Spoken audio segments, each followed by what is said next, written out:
And so whether they're Jew or whether they're from the Muslims, the Prophet ﷺ is promising their protection as the people of Zimma, protection, the protected people, and also as already having wala, a protected status with the Arabs of that time.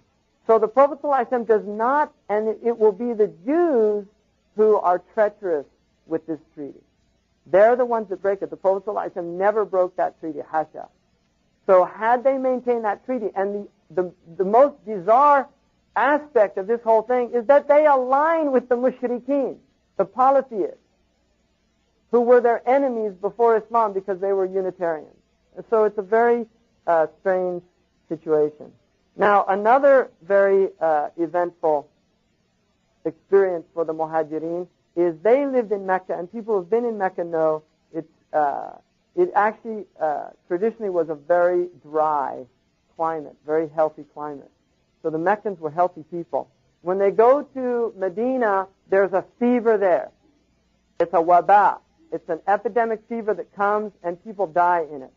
This fever comes and they all get sick.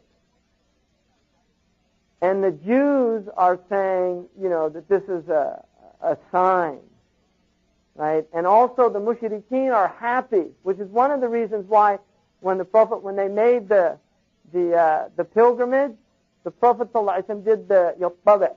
He put the arm and showed the forearm and his bicep when he was running, and all of his Sahaba did that to show the Quraysh that they were still strong, because the Quraysh said they got weak in Medina. So he wanted to let them know they still had their strength, right? So we can appreciate that. This is the humanity of the Prophet ﷺ. Now, Abu Bakr radiallahu anhu is one of the people to get sick, and both Abu Bakr and Bilal are sick, and Aisha radiallahu anhu, she's still young, she's about 10, she goes to visit her father, and she asks him, Kayfa asbahta? How are you doing this morning? And he quotes this line of poetry, and he says, sallallahu alayhi wasallam, radiallahu anhu, that he has woken up in this state, and everybody that wakes up finds that death is closer to them than the shirakun na'al, than the strap of the sandal. And this is obviously sophisticated for Aisha, but she has a phenomenal memory.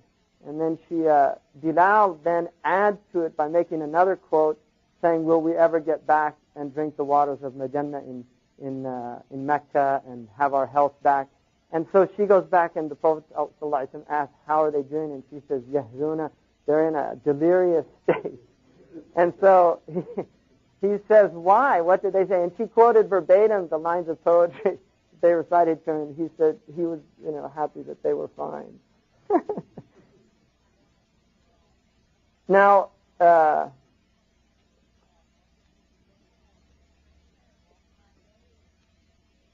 other thing that happens here is the beginning of the Medinan period. So we're getting the revelations coming down, and of Baqarah and these verses. And obviously, the Jews in this place, there's three dominant Jewish tribes. You have Bani Nadir, Bani Qaynuqa, and you have Bani Qurayza. These are the three Jewish tribes in Yathrib, or in Al-Medina. And then you have the Aus and the Khazraj, which are the two dominant Yemeni, they're originally Yemenis. And then you have some Mawali of the Aus and the Khazraj from other tribes, lesser tribes around that area.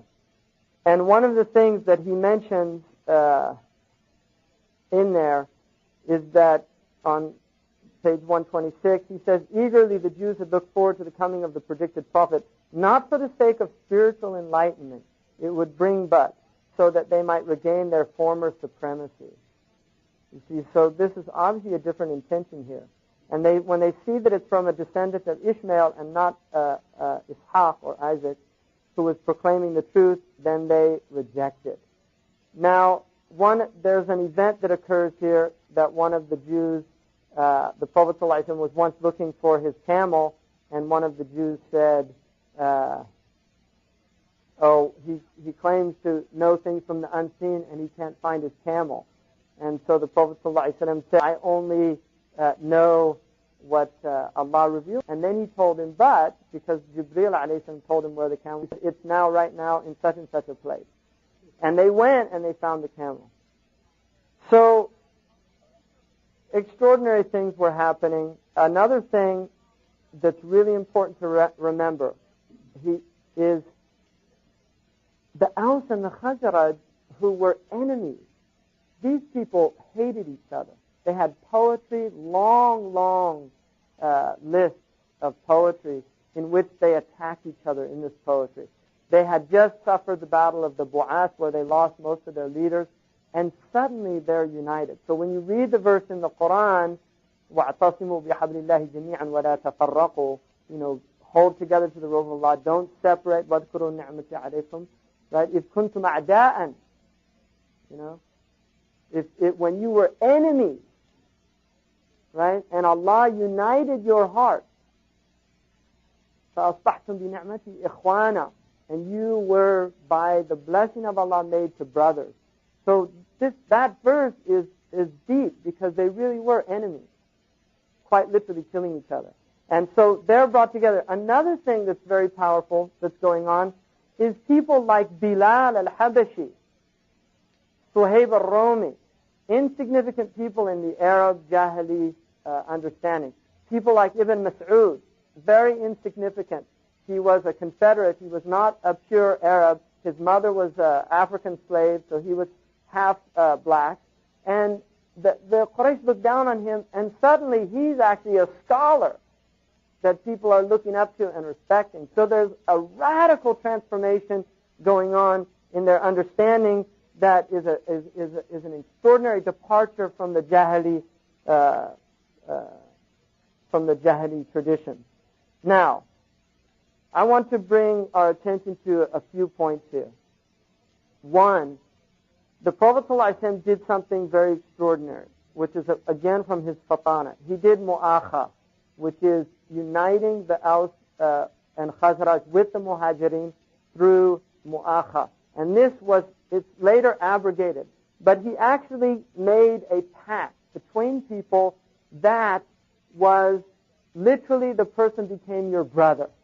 Literally. He was your brother. And one of the things that Mus'ab's brother Abu Aziz says when he walks past him after Badr and he's clasped, and one of the Ansar was tying his hands, Mus'ab says to him, شُدَّ عَلَيْهِ فَإِنَّ أُمَّهُ غَنِيَّةٌ وَقَدْ تَفْتِيلَهُ, really tighten him because his mother's got a lot of money. And maybe she'll ransom him with it. And so Abu Aziz says, Ya akhi, هَكَذَا تُوَصِّي عَلَى أَخِيكَ, this is how you tell people to take care of your brother? And he said, لَسْتَ بِأَخِي وَإِنَّمَا هُوَ أَخِي. You're not my brother, he's my brother. And so he's showing, this is an extraordinary thing, because you have to see that in the perspective of the Jahili Arabs, where kinship bond was everything. You see, kinship bond was there. It's stronger than anything that most of us can understand about a blood brother. Kinship bond was everything. You would give up your life, not just for your blood brother, but for some distant tribal relationship.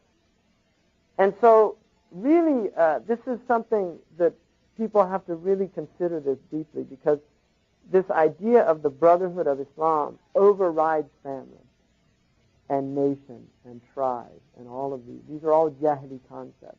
It honors the blood ties as long as those blood ties do not come into conflict with the deen. If they come into conflict with the deen, those blood ties are severed. And that's why people actually killed their own fathers, which is unbelievable if you think about that. Abu Hudayfa killed Utbah, and Utbah, we'll get to that in a moment, inshallah. But I want to point out a couple of things. One, there's two, the Jews they're watching. The Jews are watching. They're seeing what's going on. there's something else going on here as well. There's two people who are very interesting. One is from the Aus and the other is from Khazraj, right? One of them, and they're both cousins. Abu Amir is the Ausi, and Abdullah ibn Ubay, right, is the Khazraji. These are cousins. Now, Abu Amir wanted wanted spiritual power. He had hubb al-riyasa for spirituality. He considered himself a hanif. He used to wear like a hair cloth, which was a sign of zuhud. He used to have long hair like a zahid. He ate very little. He was emaciated, and he considered himself a spiritual man. He was like a new age type person, right? He saw himself as somebody who was very spiritual.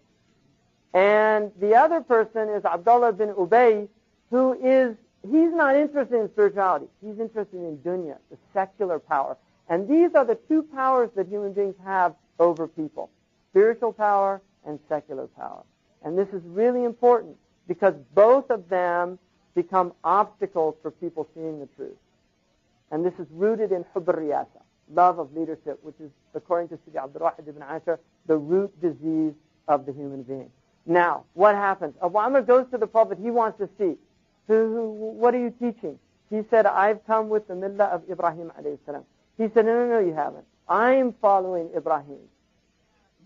You see, now here's his hubb al-riyasa, and he said, and the Prophet grants him that. He says, but I've come with it pure, unadulterated, directly from the heaven. In other words, you have it after it's already been tainted over centuries, and you've lost the way. It's imbalanced.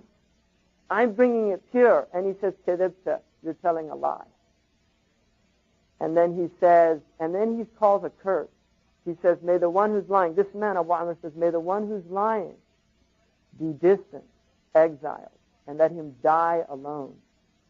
And the Prophet said, well, huwa kadhalik. If that's what you want, then let it be so. And so this man ends up taking the few followers that he has. He had spiritual, like his devotees. He's like a guru. And they go off, right? He leaves Medina. So he loses his spiritual authority when the Prophet ﷺ comes. Because إِذَا جَاءَ الْحَقِّ زَهِقَ الْبَاطِلِ. When truth comes, falsehood goes. The false spiritual teacher, when the real spiritual teacher comes in, he shrivels up.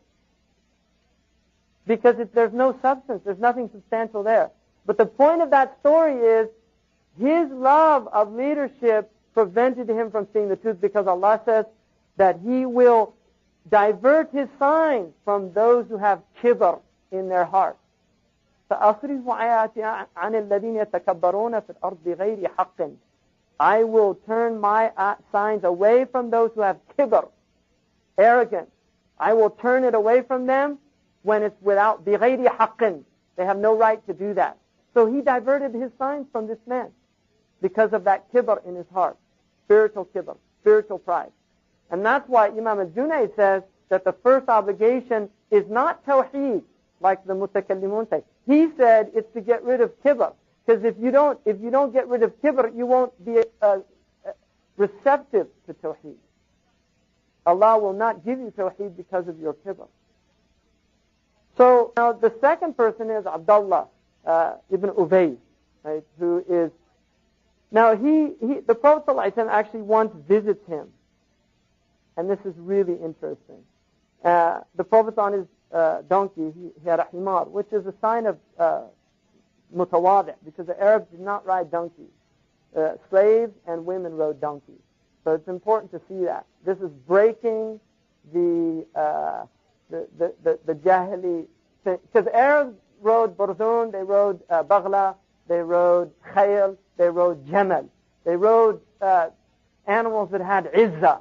They didn't ride animals that were like meek and humble. It was inappropriate. And if you've ever seen like a donkey, you'll know why. I mean, they're very humble little animals. And if you put them next to a mule or a horse, I mean, the contradistinction is very clear. But he rode a donkey, right, out of humility. And so he stops and he goes out of Abdullah bin Ubay. And they had like fortresses just outside of Medina. And Abdullah ibn Ubay says to him, why don't you stay in your house? Right? This is his big suggestion. Why don't you just stay in your house, and if people want to come to you, they can come to you, and if they don't, they don't.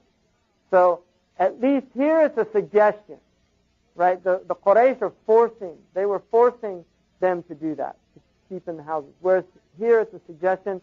And one of the men that was there who becomes, Abdullah bin Rawaha, he becomes one of the great Sahaba. He actually says, no, keep doing what you're doing. We want to hear what you have to say. And this is Abdullah bin Ubay, right? He thinks he's his friend. He's going to support him, and he's really upset. Now he's losing the closest people to him. And so he gets very upset. And when the Prophet ﷺ went away from that, he was obviously troubled, and he goes and he's visiting this sick man, and when he visits him, he says something very significant, right? Sa'ad says to him,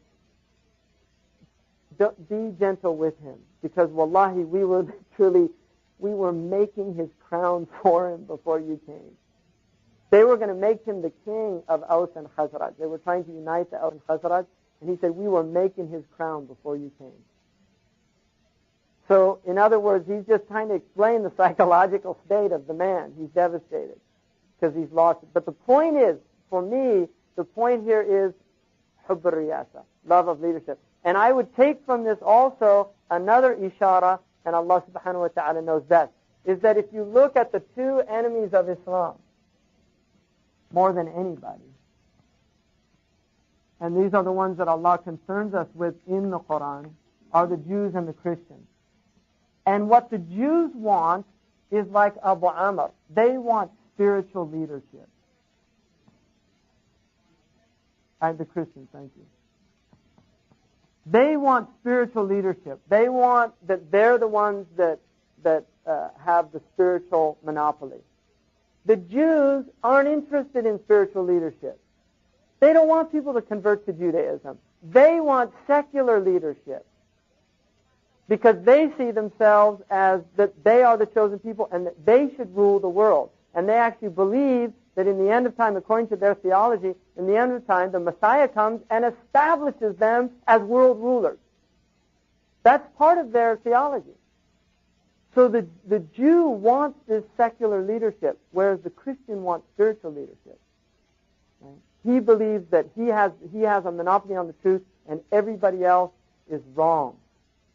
Right? And so he does not want any other religion to exist alongside of him, with the exception of the Jews, for historical reasons, obviously. So that's archetypal. It doesn't mean the Christians also want secular power and things like that. But then it would be closer to that Jewish phenomenon. Now,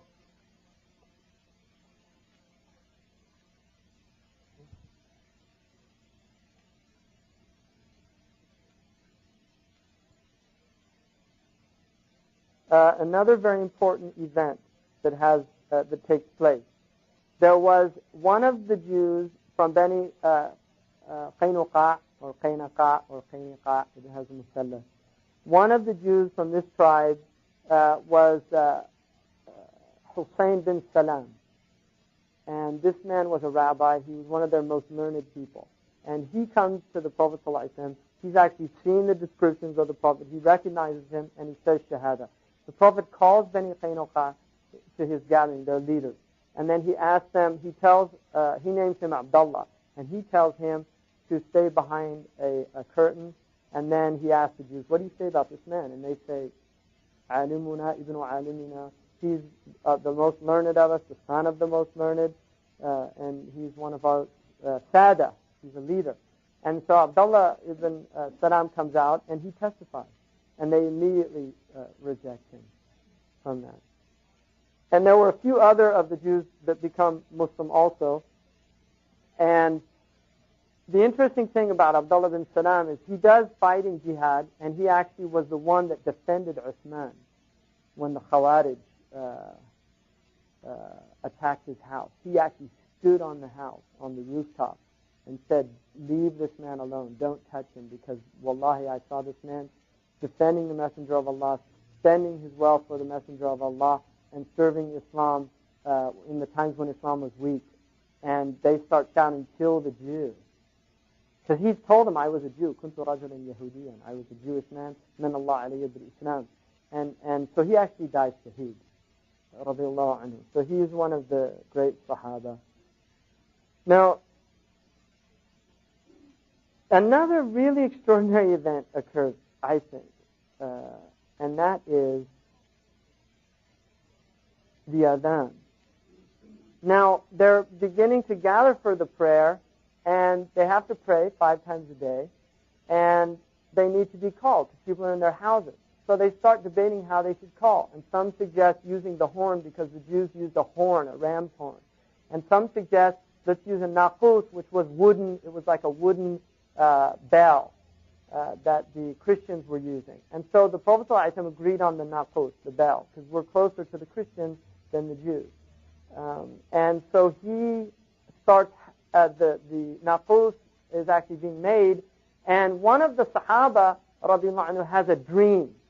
And he's in this dream, and it's obviously a true dream, Abdullah bin Zayd, and he actually sees a dream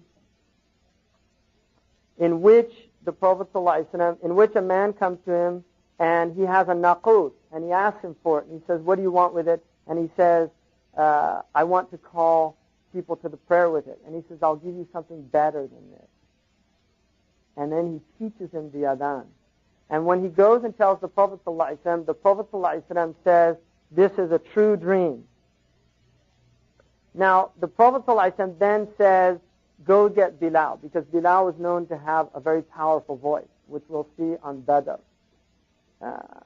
Bilal, radiallahu anhu, is taught these words, and then he calls the prayer. Sayyidina Umar hears the adhan, and he has just had a dream with the same words. So he runs and says, "Wallah alladhi ba'athaka bil-haqq." I just heard these in a dream.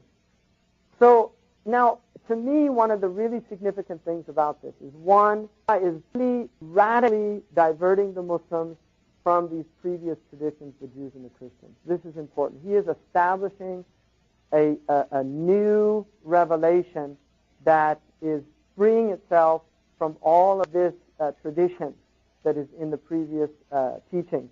And another thing about it is, if you think about the horn, which is animal, and the naqus, which is vegetative or mineral if it's made out of metal, because the Christians use bells and wood as well.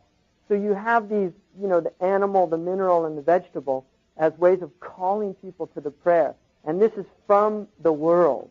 But Allah gives the human voice as a way to call people to prayer, because it is the human voice that transcends the human being, that takes the human being beyond the animal, vegetable, and mineral. It takes you beyond your bestial nature, your vegetative soul, your animal soul, your mineral soul, and it elevates you to your angelic character or quality. So it is the human voice that becomes the call to the prayer. I mean, that's really extraordinary, I think, that Allah did that. Because, I mean, again, you see, who would think of that, the adhan? Who would think, because you see the Christians doing it, and this is clearly from Allah subhanahu wa ta'ala. And then also the adhan itself and what it calls people to. As-salatu khayrun min an-nawm. So now the other thing that's very beautiful here is he reminds us of Bilal making the dua. And what he made in the dua when he would see the first light, because this is a time of istijaba, he would make a dua to ask Allah to help the Quraysh. Now I think Allah, the Prophet ﷺ, more happy to see his own tribe who rejected him enter into. But also another thing here is the idea of dua as a form of da'wah. This is something the Muslims have forgotten. That you should make dua that the non-Muslims become Muslims. That we should ask Allah for their guidance. And this is what he was doing, Allah for their guidance. And his prayer was answered by Allah. And he's the one that calls the adhan the day that they all become Muslim in Mecca. From the Kaaba. It's Bilal who calls them. Now, some other events are happening. One of them is the households are being set up. The Prophet ﷺ is the masjid. They build that first masjid. And the first prayer niche was here. And then after Allah reveals, they face. Now the Prophet ﷺ had quarters here. And obviously he doesn't have his 9 wives yet. He has 2 wives at this point, Aisha and Sauda. And here is the Rawda, and here's the Mimbar of the Prophet ﷺ. Now, one of the things that Ibn Abi Jamrah, and I mentioned this before, one of the things that Ibn Abi Jamrah says is one of the wisdoms in the Hijrah was that Allah subhanahu wa ta'ala, because the Prophet was born in Mecca, had he always stayed in Mecca, people would have thought that Mecca was great, mukarrama, because of Mecca. But even before the Prophet, it was great. But Medina was nothing. It was a insignificant oasis amongst many oasis towns in Arabia. And so by the Hijrah, the Prophet ﷺ goes from Mecca to Medina, and because of this migration, Mecca becomes greater. Medina, according to Imam Malik radiallahu anhu, becomes greater than Mecca. And his proof is from Sayyidina Umar, who heard a man preferring Mecca over Medina, and he went to find him. He said, "Are you the man preferring Mecca over Medina?" And he said, "Yes." And he prohibited him from doing that. Because by consensus, there is no purer spot in the entire universe than the spot that contains the body of the Messenger of Allah. By ijma', that's ijma', according to Qadi Iyad and the Shifa. It is higher. And by consensus, the Masjid of the Prophet, the Rawda is better because it's actually in Jannah. And there's no place, according to the transmission, that says that there's a part of Jannah in the Kaaba or in Mecca. So there's actually a part of paradise inside the Masjid of the Prophet ﷺ. Now the reason that this masjid is so exalted is because the Messenger of Allah prayed in it. So it's azuma biman salla fi. It became great because of the one who prayed in it. And the reason that the Rawda is the purest and greatest spot in the entire masjid is because that is where the Prophet went back and forth constantly to his houses. So he spent more time walking on that place than anywhere else in Medina.